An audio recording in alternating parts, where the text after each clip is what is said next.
Hello, this is 𝗕𝗏𝗍 and you're watching The Shift, where we talk about everything around sustainability.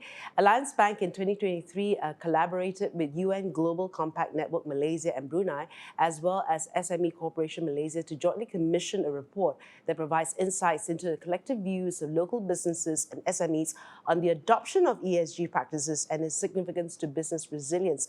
Some interesting findings and what it means. We're here with Dr. Aaron Sam, the Group Chief Strategy, Marketing and Business Development Officer at Alliance Bank, to find out more. Hello? I can't say whether it's good morning, good evening, whoever's watching this, but what spurred the development of the report? Yeah, so Freda, firstly, thank you so much for giving the opportunity for Alliance Bank to share our views and perspectives on ESG.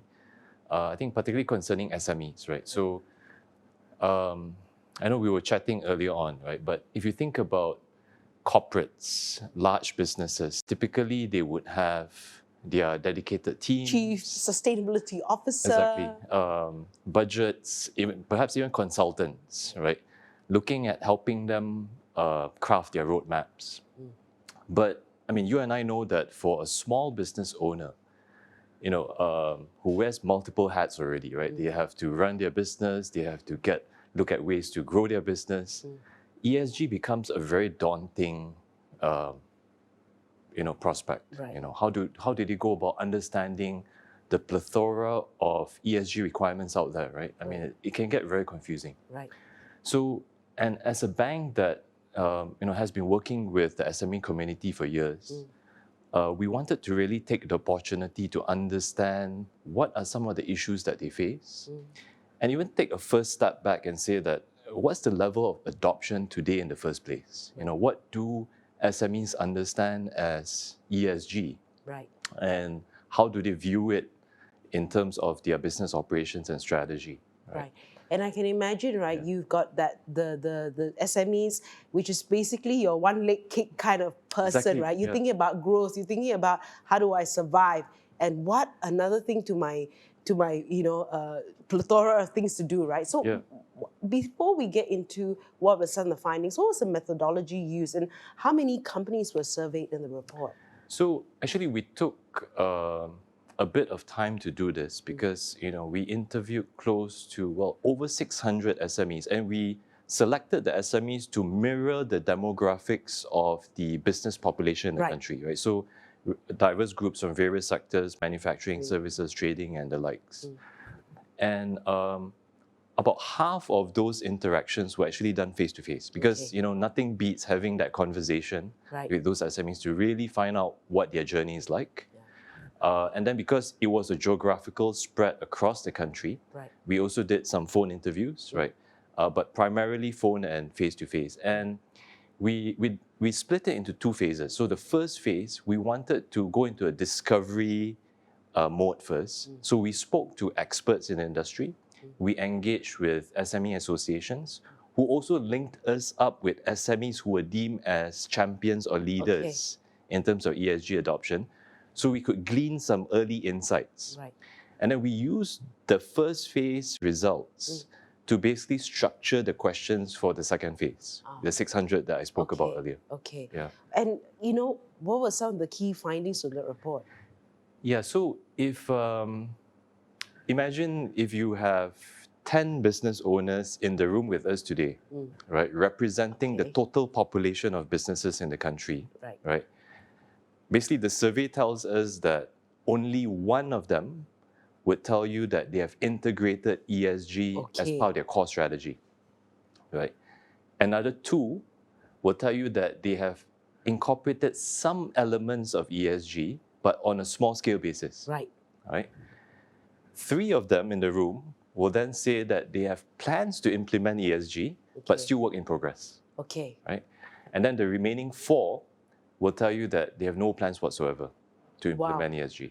Right? So that just gives you a mental picture of, when you put it down to 10, right? Yeah. Like I can imagine, so there's almost half of them who says nothing. Yeah. Right? Yeah. So one of the things also from that report was that cash flow management and profit growth was the top concerns of SMEs with ESG implementation, as 15 right? In terms of importance as a concern versus viability. So how are you then bringing the importance of ESG to your clients? So maybe before I answer that question, right, just to set a bit of context, what we realize also is the motivation to adopt ESG differs greatly depending on which sector, nature of business, and the supply chain that you belong to.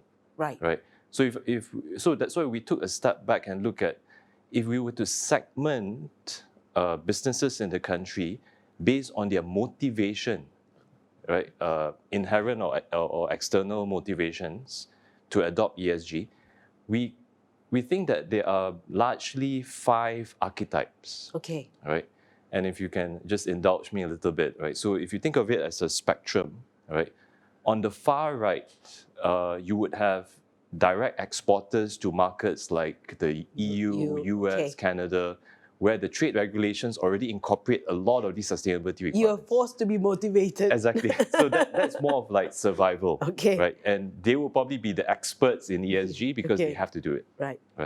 And you just go further right, from that end of the spectrum, you would have, think of the suppliers to multinationals operating in Malaysia. Right. So these are also SMEs, right, providing goods and services to multinationals operating here. And obviously they would be in a similar situation whereby they have to comply with the requirements imposed by these multinationals, right? Particularly from those markets I mentioned earlier. And if you go further right along that spectrum, you will see SMEs who supply to locally listed companies on Bursa. Right. I mean, Bursa is also one of our key partners, so we work very closely with them on helping these corporates with their supply chain Scope 3 gas emissions, right? So that's where the SMEs come in, right? And because Bursa is also cascading some of these requirements to the publicly listed companies, right? These requirements then eventually get trickled down to the SME level, right? Because they are part of the supply chain. And that leaves us with 2 more groups, right? So if you go further right on that spectrum, you see another group with slightly less motivation or push to adopt ESG. These are B2B companies that are not part of global supply chains or large supply chains linked to listed companies, right? So inherently, they will not have a push to want to adopt. And then lastly, you have the B2C companies. So these are, FMCG, but more domestic focused, right? And I think you and I know that the reality in Malaysia and emerging markets, purchase considerations by a consumer, right, is still very much pricing, bread and butter issues, right, rather than ESG considerations. Right?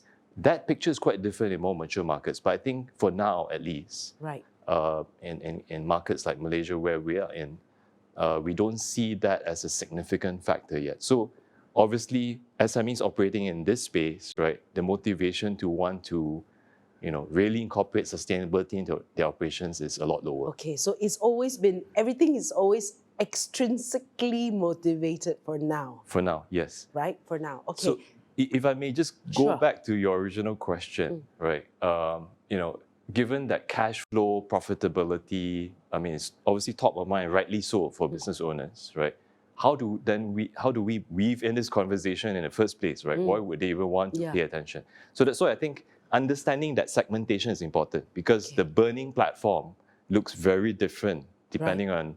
So if you would speak to someone in the B2C segment, obviously their natural motivation is a lot lower already, right, to begin with, right?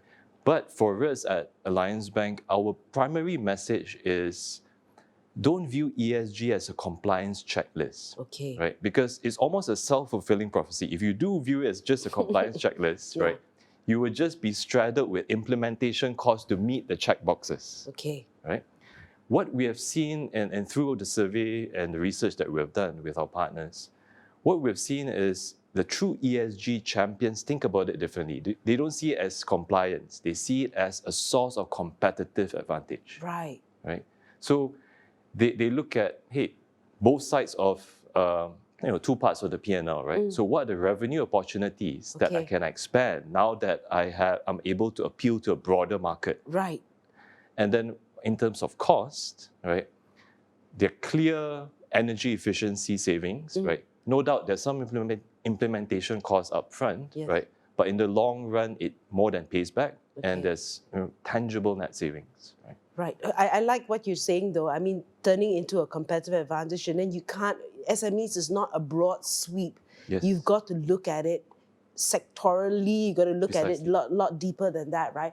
So, and of course, while you're doing that, the report, SMEs Malaysia show a lack of awareness regarding the importance of ESG principles and disclosures for sustainable performance. It's found that the 59% of the SMEs have already implemented or exploring ESG practices on their own terms. Maybe a little bit more about that. Are they looking at it from now an advantage point of view, or are they still? Yeah, so I think what's interesting, right? I mean, I think the report has two parts to it. There are some elements of the findings where, no big surprise, right? Like what I mentioned around levels of adoption, fairly low today, fairly nascent, right? But there's some intriguing aspects from the report, right? I mean, when you look at profitability, right, as one of the key factors that business owners pay attention to, and how it links to ESG adoption. That was one of our primary hypotheses when we actually started commissioned this report.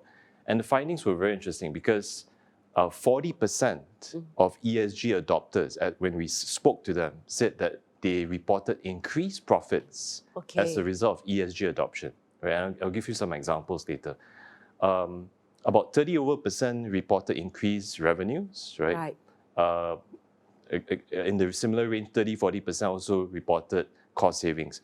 About 18% who said that they had increased revenues, their revenues jumped more than 50%. So we're not talking about incremental shifts in their P&L. We're talking about structural shifts. Right? So I think that's important to bear in mind. In our conversations, we're always very practical, right? If we can't link it to a business case, the business owner will likely not pay attention to it. Right. And when it's 50%, I'll wake up lah. Correct. Right? If it's a couple of percent, okay, great, but... Yeah. So when you said, I mean, what's also surprising is because we like to think of ESG in terms of very definitive, principles, right? But we found a group called the unconscious adopters, right, in our survey, whereby they may not be familiar with the term ESG, right, or evidently they will not be familiar with more complex terms like DEI and all that, right? But when you ask them what they actually do in their business and what are some of the changes that they're making, right, they are actually unconsciously adopting some of these elements already, right? And that's very encouraging. So, give you an example. The most common pillar that we see these unconscious adopters doing is the S pillar, the social pillar, right? And it's as basic as basically taking better care of my employees, right? So a lot of initiatives around improving the conduciveness of the workplace, right? Looking at fair wages, right? Maybe not as complex as diversity, inclusion, and all those agenda yet, right?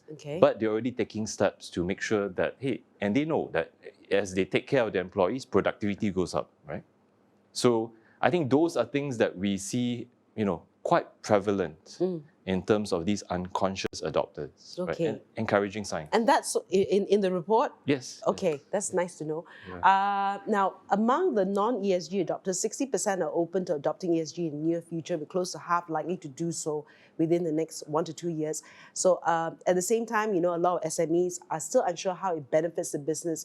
Again, you talked about maybe more into the benefits, right? Who have adopted ESG, you're talking about, I guess, they gain more awareness, cost savings, improved profits, right?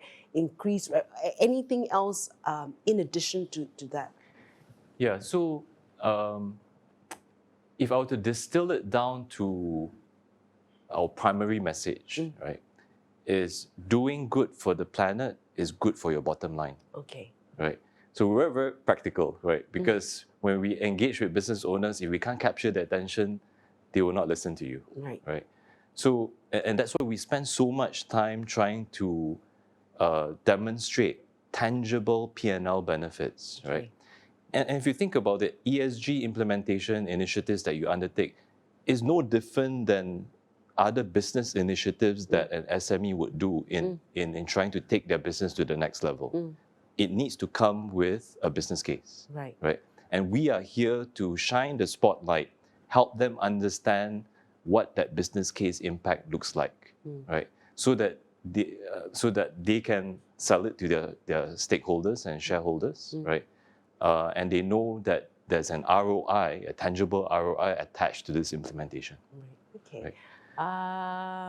Okay, now some of the things, so I mean, this is all a great picture and the unconscious adoption and all that, right? Now, they also outline some factors hindering adoption, resource constraints, lack of visionary leadership directives, and lack of technical operational know-how. So maybe we can break this down a little further. Now, are resource constraints here just financial? And if not, what else could there be?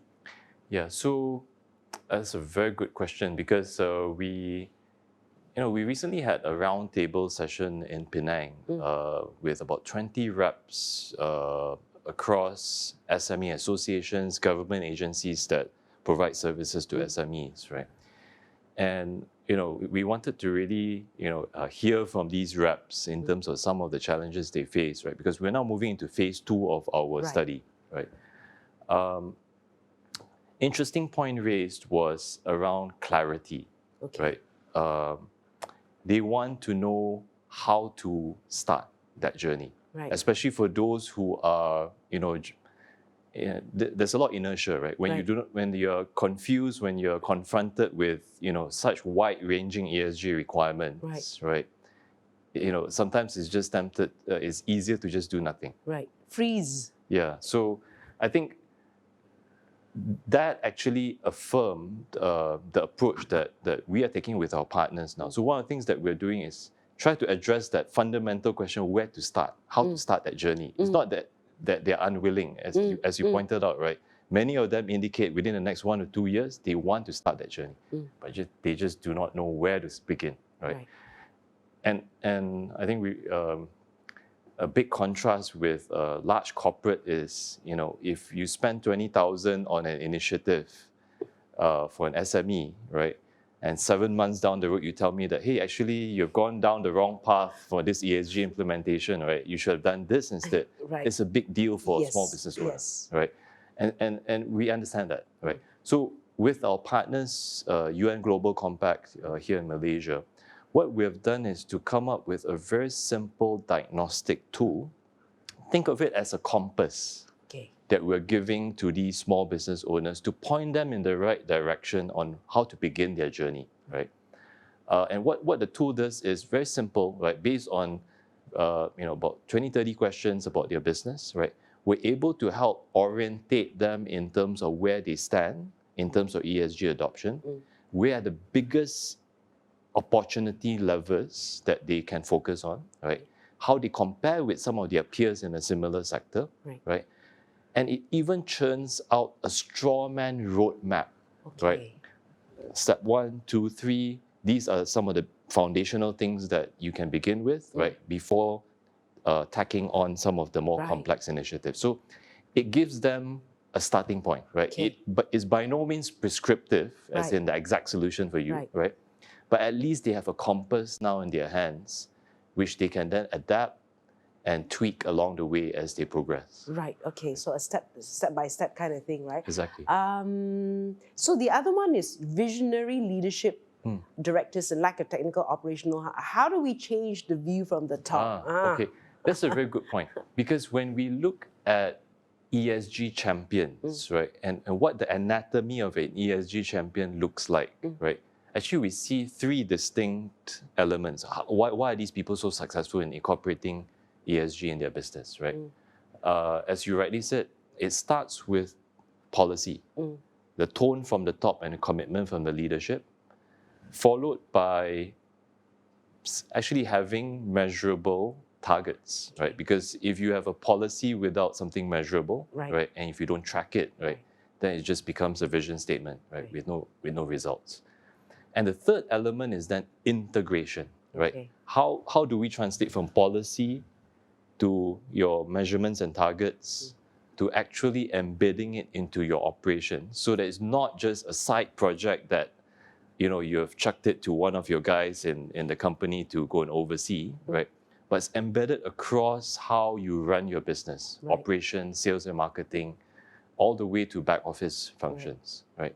And I think there's no clear, I guess, like we said earlier, one size fits all in terms of trying to get that leadership commitment, right? That's why we link it to their motivations, right? Depending on the segment and sector that they belong to, they're clearly differing burning platforms, right? And we try to angle it from that perspective. Plus, drive a lot of the advocacy efforts with our partners to showcase real-life SMEs who have benefited from a P&L perspective. Okay. Now, the other thing is also, I guess, like where can people get hold of this report, and what's Phase 2 all about? Yep. So we have very limited edition copies of these, right? So which we distribute in very limited quantities, but but we have soft copies on our website. You can go to the Alliance Bank corporate website. There's a link there for you to scan the QR code or to download the report, right? But what does Phase 2 look like, right? As I mentioned earlier, this was the baseline study, right? Just to get a gauge of where we stand today, right? And there are actually a lot of encouraging findings that the willingness is there, right? As we discussed at length just now. The how-to is the big question. So in Phase 2, right, we're trying to address the how-to. But in order to address the how-to, like we cannot take kind of that broad strokes approach, right? We need to now zoom into the key sectors, right? And look at what are some of the best practices, what are some of the learning curves that we can shorten, right? So that these SMEs don't have to repeat some of the costly mistakes of their predecessors, right? So what we're trying to do is to distill from the high-performing ESG leaders of key sectors, what were some of the learnings, so that we can then take it as best practice to disseminate to SMEs in those sectors, right? And we have recently partnered with Monash School of Business, right? So they are now a key research partner to help develop these sectoral playbooks, right? And there are research groups dedicated to doing this. So we're very fortunate to be able to partner with them, alongside our existing partners, UN Global Compact as well, to take this forward. Right, and I'll be looking forward to Part 2, and hopefully, in that journey with your customers, that when you show me that picture of the 10 SMEs in a room, the statistics would have changed. Exactly. Thanks for spending time and talking about this. I've been here speaking to Dr. Aaron Sam from Alliance Bank. Of course, you've been watching The Shift.